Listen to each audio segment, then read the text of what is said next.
Hello and welcome to video 8 in a series of videos about making and using paper in Corel Painter 2016.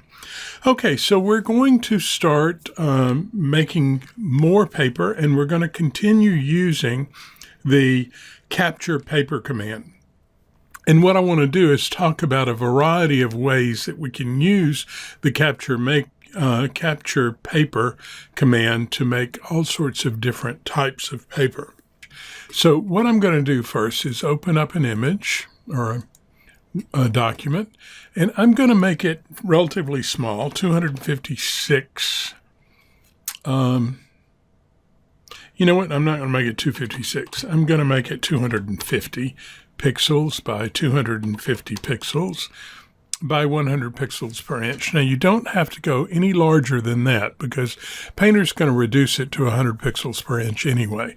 So you want to start with it being 100 pixels per inch. And it doesn't matter what paper you're using at the moment, and we'll just say OK. All right, so I'm going to drag that image out over here, and we will make it a little bit bigger so we can see it.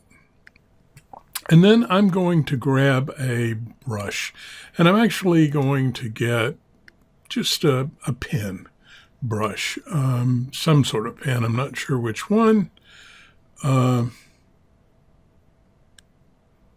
we'll see. Pens and pencils, Real2B, no, I think I'm going to take the leaky pen. That one's always kind of fun. And I'm going to go and make sure I've got black. Okay, so with that pen selected, I'm just going to make a few marks, change the size of the pen, make a few more marks. And actually, I think I'll change the color to kind of a gray. Change the size again. And then I'll go in and change the color one more time to a fairly light gray, and change the size again to something like that. And we're going to go one more time back to black and put a fair amount of these in, especially on one side like that.